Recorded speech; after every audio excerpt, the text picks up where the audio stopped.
મહીસાગરના લુણાવાડાના સજ્જનપુર ગામમાં આશરે 15 વર્ષથી ટાંકીમાં નથી આવ્યું પાણી।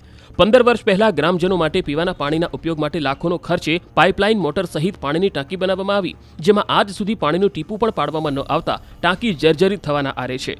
સજ્જનપુર ગામની ટાંકી લાખો રૂપિયાના ખર્ચે બનાવવામાં આવી છે, પરંતુ પાણી પુરવઠા કે પંચાયત દ્વારા પાછલા વર્ષોથી પાણીનું એક પણ ટીપું ન પડતા શોભાના ગાંઠિયા સમાન બની છે। ગામના લોકોને પીવાના પાણીની સુવિધા મળી રહે તે હેતુથી સંપ બનાવ્યા છે, પરંતુ તે બંધ હોવાથી વારંવાર રજૂઆતો કરવા છતાં તંત્રના પેટનું પાણી પણ હાલતું નથી। સરકાર દ્વારા લાખોના ખર્ચે બનાવવામાં આવેલ ટાંકી હાલ બિસ્માર હાલતમાં જોવા મળે છે। ટાંકીની આસપાસ અસહ્ય ગંદકી અને ઝાડી ઝાખરા ઉગી નીકળ્યા છે। ખંડેર બનેલ ટાંકાને લઈને લોકો ત્યાંથી નીકળવામાં પણ ખચકાટ અનુભવી રહ્યા છે। આટલું જ નહીં, 1.5 વર્ષ પહેલા ભૂગર્ભ ટાંકો પણ બનાવવામાં આવ્યો છે, જેમાં પણ પાણી નથી પહોંચ્યું। સ્થાનિકો વર્ષોથી પાણીની સમસ્યા અંગે રજૂઆત કરતા આવ્યા છે, પરંતુ આ તંત્રના પેટનું પાણી હલતું નથી। લાખો રૂપિયાની ગ્રાન્ટ ફાળવી હિંડોલિયા પાણી પુરવઠા યોજના હેઠળ પાણી આપવાની સરકારની યોજના હતી। સરકારની યોજના માત્ર કાગળ પર છે। પાણી પુરવઠાના અધિકારી સહિત કોન્ટ્રાક્ટરોની મિલીભગતના કારણે લોકોને તરસ્યા રહેવાની નોબત આવી છે। લોકો હવે ખાનગી બોર મારફતે પાણી લેવા મજબૂર છે। ઉનાળામાં દૂર દૂર સુધી પાણી માટે ભટકવું પડે છે। 15 વર્ષ પહેલો અમારા પાણી પુરવઠાએ એક ટોકો બનાવેલો છે, ગામની નિશાળની જોડે ટોકો બનાવ્યો। એ ટોકામાં આજ દિન સુધી પાણી ટીપું પણ પડ્યું નથી, અને ટોકો એવો જર્જરિત છે કે આજે પડું કાલે પડું, કોઈ ગમખર અકસ્માત થાય તો એની જવાબદારી કોની એ અમને પણ કોઈની ખબર નથી, કોઈ કોણ જવાબદારી લે। અને ગઈ સાલ પાછો એક અંડરગ્રાઉન્ડ ટોકો એની જોડે ને જોડે બનાવ્યો, પણ એમાં આજ સુધી પાણી નથી પડ્યું કે નથી કોઈ પાઇપલાઇન ગામમાં આ કરી કે કશું જ કરવામાં આવ્યું નથી। અમારા ગામમાં પાણી પુરવઠાના નામ પર આજે કરોડો રૂપિયાની ગ્રાન્ટો ફળવાયેલી છે, અને તો ચોપડે બોલતી જ હશે કે આટલી વપરાઈ, આટલા બોર થયા, આટલા કૂવા કર્યા, આટલું આ કર્યું, પણ આજ સુધીમાં અમારા ગામમાં ટીપું પાણી ગવર્મેન્ટના નામનું મળ્યું નથી। આ જાતે જ બોર બનાવીને લોકોએ એપ્રિલ મહિના સુધી પાણી અમને મળે, એપ્રિલથી અમારે પછી ટેન્કરથી પાણી ગામમાં લાવવું પડે સાહેબ। આજે ઉનાળામાં શું પરિસ્થિતિ? ઉનાળામાં ટેન્કરથી જ પાણી અમારે લાવવું પડે। પીપ લઈએ ખેતરમાંથી, બોરથી, મહીસાગર નદી નજીક છે તોથી ટેન્કરથી પાણી ભરાઈએ।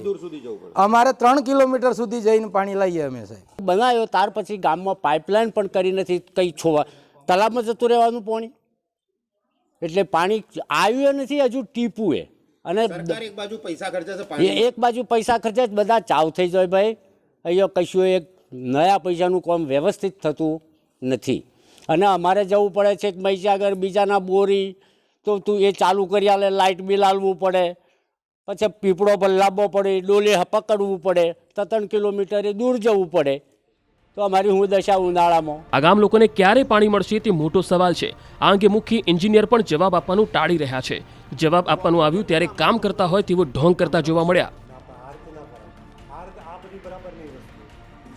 બીજો પણ એક ટાંકો મોટો મોટો ટાંકો બનાવી દેવામાં આવ્યો છે, એટલે કહી શકાય કે ક્યાંક ને ક્યાંક સરકારના જે નાણાં છે તેનો વ્યય થઈ રહ્યો છે। લોકો કહી રહ્યા છે કે એક પણ ટીપું પાણી અત્યાર સુધી મળ્યું નથી, તો 15 વર્ષથી આ સરકારી નાણાં કેમ વાપરવામાં આવ્યા છે? ન્યૂઝ 18 ગુજરાતી પહોંચ્યું છે પાણી પુરવઠાના એક્ઝિક્યુટિવ એન્જિનિયર કે જે પીઠવા સર છે, પ્રતિક પીઠવા સર, કે જેઓ સ્પષ્ટ ઇનકાર કરી રહ્યા છે કે અહીંયા હું કંઈ પણ બોલવા તૈયાર નથી। ચેમ્બરની અંદર બેઠા છે પરંતુ કંઈ પણ બોલવા તૈયાર નથી। આપ જોઈ શકો છો દ્રશ્યોની અંદર કે સાહેબ પણ અંદર છે, તેમને પૂછવાની કોશિશ કરી હતી, પરંતુ સ્પષ્ટ મારે ઇન્ટરવ્યૂ આપવું નથી તેવા જવાબો આપી રહ્યા છે। સર, મધવાસ ગામે પાણીના ટાંકા બનાવવામાં આવ્યા છે 15 વર્ષથી, હજી સુધી ટીપુએ પાણી મળ્યું નથી ગામ લોકોને, અને બીજો ટાંકો 1.5 વર્ષથી ફરી તૈયાર કરી દેવામાં આવ્યો છે। સરકારના નાણાંનો એક બાજુ વ્યય થઈ રહ્યો છે, શું કહેશો? કેમ પાણી હજુ સુધી લોકોને મળ્યું નથી? શું કહેશો સર?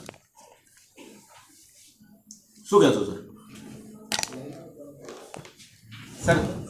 મેં આપને વાત કરી, પ્રેસ કટિંગ આવેલું છે, એનો અમે પ્રોપર ત્યાં આગળ બધી હકીકત લક્ષી આપને અહેવાલ મળી જશે।